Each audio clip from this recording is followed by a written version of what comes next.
Bonjour à tous, j'espère que vous allez bien.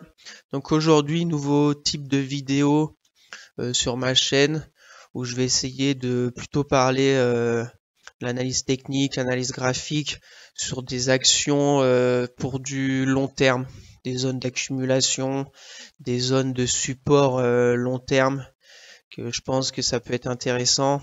Et je vous mettrai aussi la valorisation, les graphiques de valorisation que j'ai récupérés sur Morning qui peuvent être aussi intéressants. Donc voilà, donc sans plus attendre le sommaire. Donc je vais vous parler d'Euronext, de Dassault Systèmes, de Schneider Electric, Amundi et LVMH. Donc voilà, donc n'hésitez pas après si vous voulez que je fasse des actions en particulier de me les mettre en commentaire. Bien sûr, je ne suis pas un conseiller financier. Mon avis dans cette vidéo ne représente pas un conseil d'investissement. Elle est juste réalisée à but pédagogique. Chaque investisseur doit avoir sa propre stratégie. Investir en bourse représente un risque. Vous êtes le seul responsable de vos achats et ventes d'actions. Donc on se retrouve sur TradingView comme d'habitude. On va commencer par un peu faire le point sur le CAC 40, voir où est-ce qu'il en est en ce moment. Donc voilà, bon, on va pas trop revenir dans le passé, mais on a eu le beau canal haussier après la crise Covid. Et ensuite, on a tapé le plus haut début janvier pour après rentrer dans un canal baissier où on a été le plus bas de l'année avec l'invasion de l'Ukraine par les Russes le 7 mars pour après nous refaire un bon rebond technique. Et là, on voit bien qu'on est toujours dans ce canal baissier. On avait eu là, je vous ai mis le petit canal haussier c'était le mois de mai là qu'on a bien qu'on a été toucher la borne haute du canal baissier. Et après, là, on a perdu en ligne droite presque un peu plus de 10% en à peu près une semaine et demie, 2 semaines. Donc ça fait pas mal quand même. Et on s'est arrêté sur ce support qu'on avait touché lors de l'invasion de l'Ukraine, les 5800 points. On a eu une bonne latéralisation là, du prix là, cette semaine dernière. Et vendredi, on a fait je crois, plus 3%, 4% je crois sur le CAC. Une belle mèche haute, donc intéressant. Mais voilà, faut pas s'affoler. Mon scénario pour le CAC 40, possible qu'on fasse un peu comme au mois de mai. Au mois de mai, on avait fait combien? À peu près de 6% là en un mois. Si on fait 6%, ça nous ferait arriver, ouais voilà, c'est 1200, il y a le gap à combler ici. Donc voilà, moi c'est mon scénario là pour la semaine. Possible après, possible qu'on aille toucher cette borne haute, ça nous ferait gagner à peu près 8%. Mais pour moi on est toujours en tendance baissière. Il n'y a aucune bonne news qui arrive, donc je vois pas comment on pourrait casser ce canal baissier pour aller retrouver cette moyenne mobile 200. Après au niveau des points intéressants, c'est cette zone là des 5300 à peu près. Ça nous ferait revenir à peu près à la moitié de la chute du Covid là. Je pense que là ça deviendrait intéressant si on y arrive. Et là je pense qu'on pourrait commencer à peut-être espérer un retournement de tendance du CAC 40. Voilà mon point que je me suis fixé là, 5300, toute cette zone là, qui je pense très probable qu'on y arrive fin d'été. Et après on verra au mois de septembre ce qui va se passer. Donc voilà, donc pour du court terme, en résumé, court terme possible qu'on aille combler ce gap là, vers les 6200, 6300, grand maximum le haut du canal 6315. Et pour du moyen terme, on va dire essayer d'aller chercher ce support des 5300, 5400. Mais là, on a quand même un bon support des 5008, donc on va faire à suivre. On verra ça cet été. Voilà au niveau du CAC 40. Donc on va commencer avec Euronext. Je me suis mis en unité de temps weekly pour bien voir la tendance de fond. Donc on voit très bien voilà, que c'est une belle tendance haussière. On a touché plusieurs fois la moyenne mobile 200 2018, 2020. Et ce qui est intéressant, c'est qu'on vient d'y retourner là. Donc on va se mettre en daily pour voir ça de plus près. Donc en daily, voilà, on est sur du court terme, voilà, cette oblique baissière. On est encore en tendance baissière.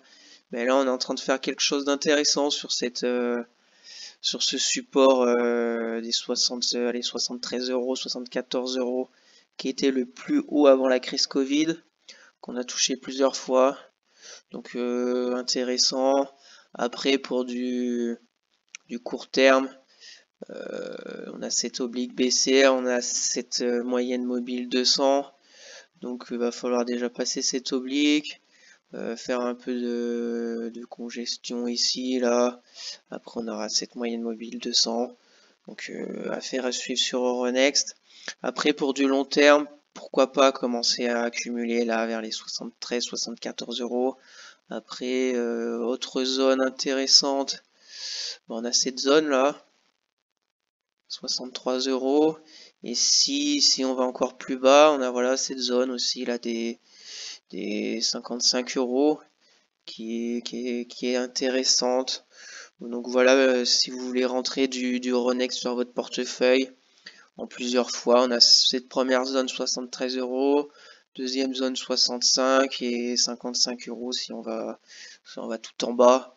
Après Euronext c'est une belle action je trouve. Donc voilà pour Euronext. À vous de voir, mais cette zone 74 est pour moi très intéressante. Et voilà, on va avoir à suivre cet été sur Euronext. Donc passons à ce graphique de valorisation qui est sur Morning. Donc voilà, donc c'est un outil parmi tant d'autres. Bien sûr, c'est pas la clé de l'investissement, hein. On a des actions qui sont depuis toujours sur leur juste valeur théorique. Et c'est pas pour ça qu'elles vont passer au-dessus dans les années à venir. Donc voilà, c'est juste un outil de plus pour vous aider. Donc voilà, Morning, si vous êtes toujours pas inscrit, n'hésitez pas, c'est un site très intéressant. Il y a plein d'infos, un forum aussi très intéressant. Après, si vous voulez vous abonner, il y a un abonnement annuel, je crois, ou même mensuel. N'hésitez pas, je vous ai mis le lien d'affiliation dans la description pour les personnes intéressées. Donc pour Euronext, on voit qu'elle suit bien cette droite de valeur théorique. Là, on est à 77 euros, on serait dessus. Donc comme on a vu avec l'analyse graphique, on est pas mal avec sur Euronext. Donc voilà. Donc on va passer maintenant sur Dassault Systèmes. Donc je suis toujours en unité de temps weekly. Donc voilà, donc Dassault Systèmes, très belle valeur. On voit très bien cette tendance haussière depuis 2010. Voilà, c'est nickel quoi, on va dire. Donc on va s'approcher de plus près sur Dassault Systèmes.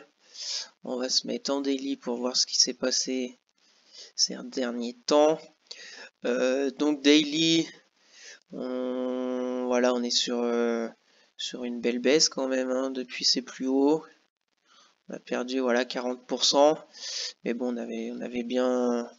on s'était bien envolé après la crise Covid de 2020 là. Donc on est passé en dessous de la moyenne mobile 200, on a refait un pullback dessus. Et puis là, je vous ai mis là parce que je voulais tester un peu du court terme là sur Dassault Systèmes. Bon, j'ai loupé le coche. Je voulais rentrer à cette cassure de moyenne mobile 10 là. Mais voilà, j'ai loupé. J'aurais pris déjà 7%. Je pense qu'on va aller sur cette oblique là. J'aurais pu essayer de tenter les 8%. Voilà, donc j'ai loupé le coche, mais bon, c'est pas très grave. Donc support intéressant là des 33 euros que je m'étais fixé là pour essayer de rentrer sur Dassault Systèmes en court terme, que j'ai pas fait, mais bon, c'est pas très grave. Qui était le plus haut d'avant la crise Covid, qui est passé plusieurs fois résistance pour après être support. Donc pour du long terme, je pense que c'est une très belle zone d'accumulation aussi, les 33 euros. Très probable qu'on y retourne si on n'arrive pas à casser cette oblique. On va sûrement faire ça pour après retourner là. Très probable, c'est mon scénario. Et si par contre on casse cette oblique, qu'on refait un pullback, je pense qu'on peut aller chercher cette moyenne mobile 200. Ensuite, d'autres zones d'accumulation intéressantes, on a celle-ci, des 28 euros, 29 euros, qui peut être intéressante. Et puis si on va encore plus bas, on a le bas, presque le bas de la crise Covid, des 20, 23 euros, 22 euros. Est-ce qu'on va y aller? Je n'en sais rien. Mais voilà, je vous mets trois zones d'accumulation très intéressantes pour du long terme sur une très belle valeur qui est Dassault Systèmes. Donc après, voilà, c'est à vous de voir.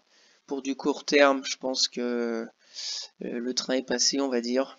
C'était là, on a eu une belle congestion. Hein. Après, on a eu une belle casse de cette moyenne mobile 10 avec deux très belles bougies. Affaire à suivre la semaine prochaine sur Dassault Systèmes. Donc voilà pour Dassault Systèmes. Donc pour Dassault Systèmes, au niveau de son graphique de valorisation, on voit durant toutes ces années, on suivait bien cette zone, cette droite de valeur théorique. On voit que après la crise Covid, on s'est envolé en zone potentielle de surévaluation avec plus de 52 euros. Et là, on voit qu'on va y retourner sûrement sur cette zone de juste valeur théorique. Donc voilà pour Dassault Systèmes. Comme on a vu avec l'analyse graphique, c'est une très belle société. Donc voilà au niveau de ce graphique de valorisation. Donc passons à Schneider Electric. Donc unité de temps weekly comme d'habitude. On voit voilà Schneider Electric aussi une belle tendance haussière. Très belle société que je trouve. Voilà, donc j'avais mis cette photo là sur Twitter il y a quelques semaines.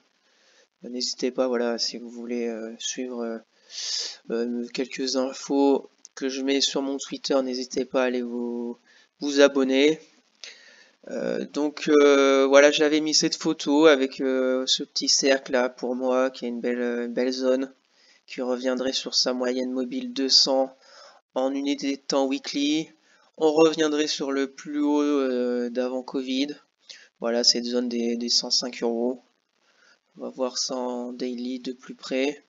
Voilà, donc belle tendance haussière. On est resté tout le temps au-dessus de la moyenne mobile 200. Ensuite, on l'a cassé, on a refait un pullback dessus pour se mettre en canal baissier, un peu comme le CAC 40. Donc voilà, on a eu cette zone là de l'invasion de l'Ukraine au mois de mars qui était support, qui avait pas mal marché, hein, qui avait marché là, qu'on a enfoncé cette semaine dernière. Donc voilà, mon scénario pour Schneider, c'est qu'on va sûrement aller y retourner cette semaine. Et que après, pour moi, le point intéressant pour accumuler du Schneider ou se renforcer ou rentrer sur Schneider pour du long terme, c'est cette zone des 105 euros. Voilà que je suis actionnaire de Schneider.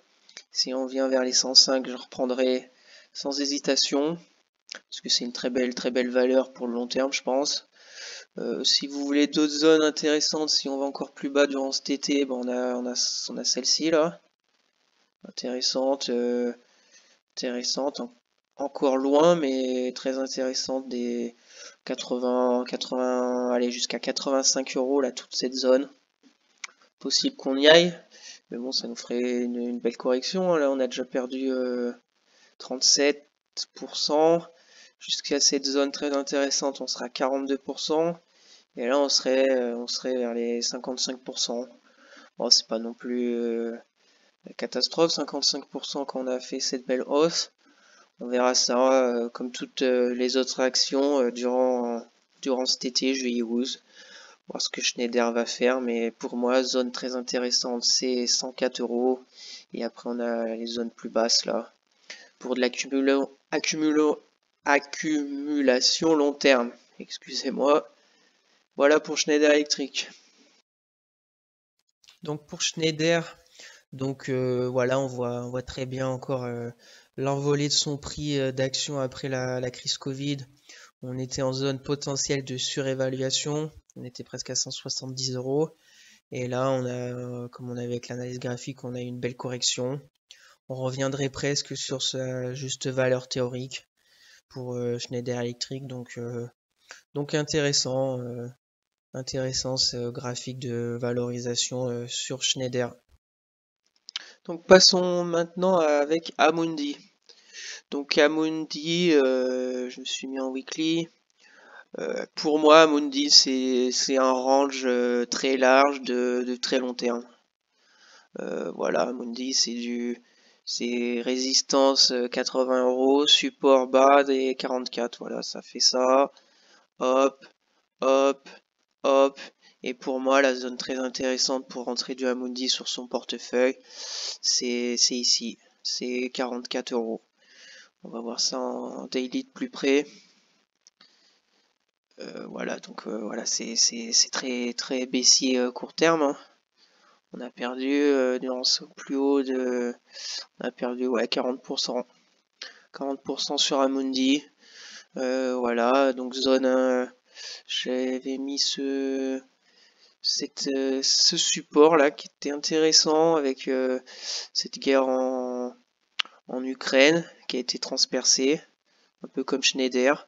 Là, vendredi, on a fait une belle bougie, mais pour moi, sur du court terme, on va sûrement encore baisser avec Amundi pour essayer d'aller chercher voilà ce support très long terme intéressant des 44 euros. Voilà qu'on voit qui a été touché 2018, 2020 et probable qu'on y aille en 2022 cet été.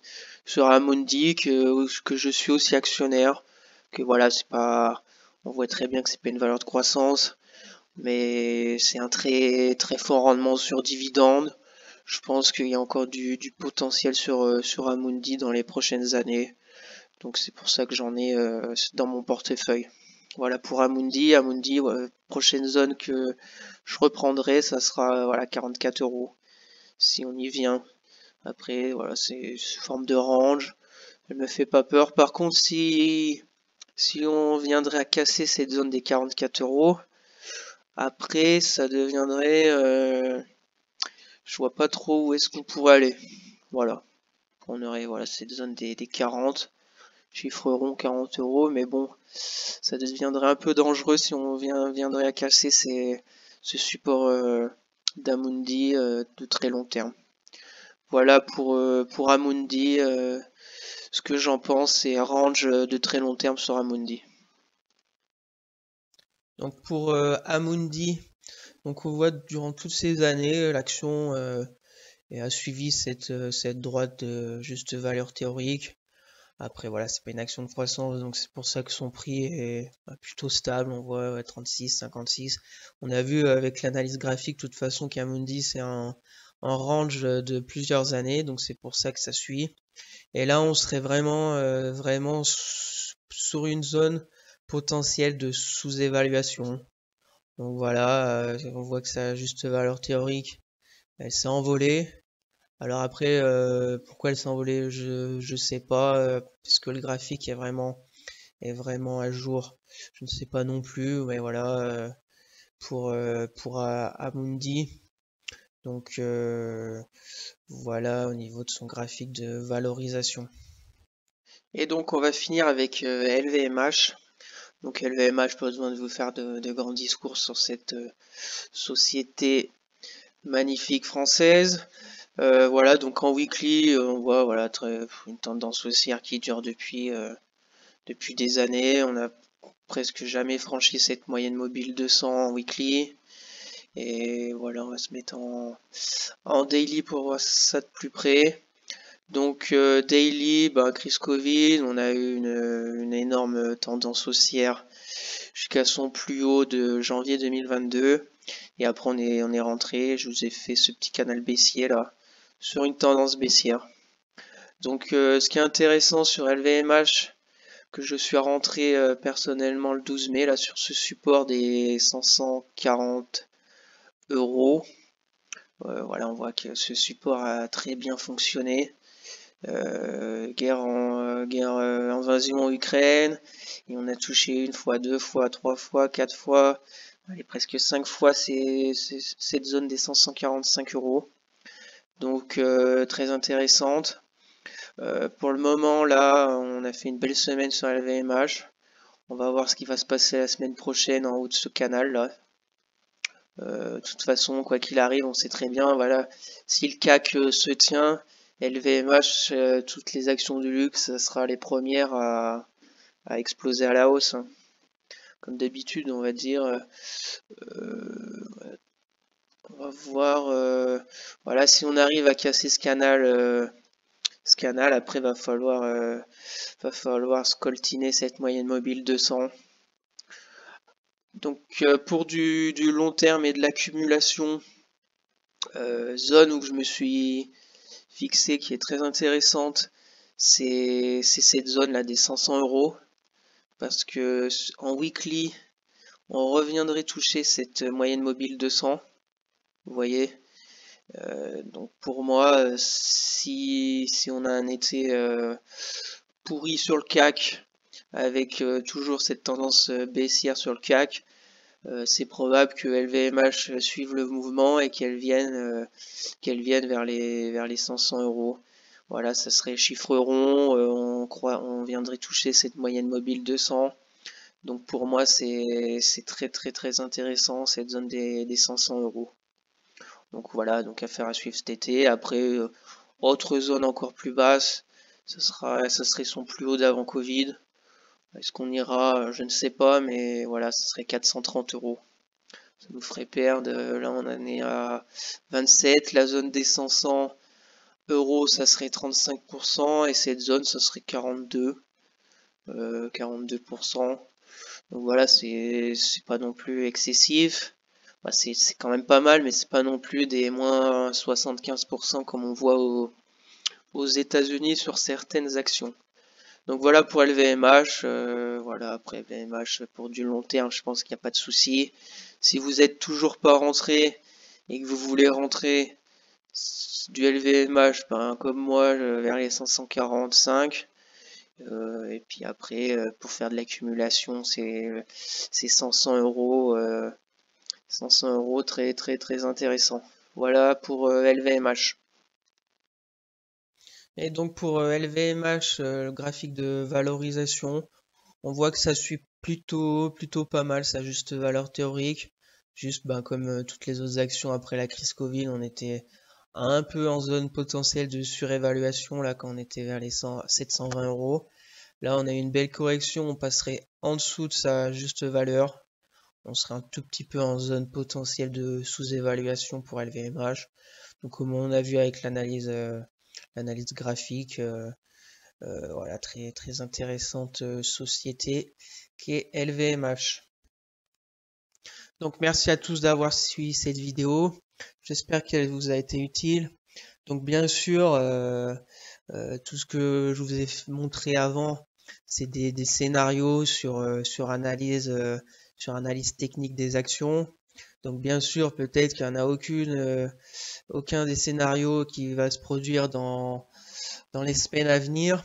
Mais voilà, c'est l'analyse technique, c'est des scénarios que je me fais pour, voilà, si ça se produit, je serai pas surpris, mais je me fixe des objectifs, voilà, pour rentrer sur des positions en long terme, qui peuvent être très intéressantes. Voilà, après, n'hésitez pas à me dire en commentaire ce que vous en pensez de ce type de vidéo, pour que je sache si c'est intéressant, si ça vous plaît pas, si je peux en faire toutes les semaines ou voilà de temps en temps. N'hésitez pas à me dire aussi si vous avez des actions qui serait très intéressante à faire avec ce genre de vidéo. Et puis voilà, liker la vidéo, ça fait toujours plaisir, voilà, pour tout le travail effectué. À vous abonner, à partager. Et puis ben, à la prochaine pour de nouvelles vidéos. Allez, bye!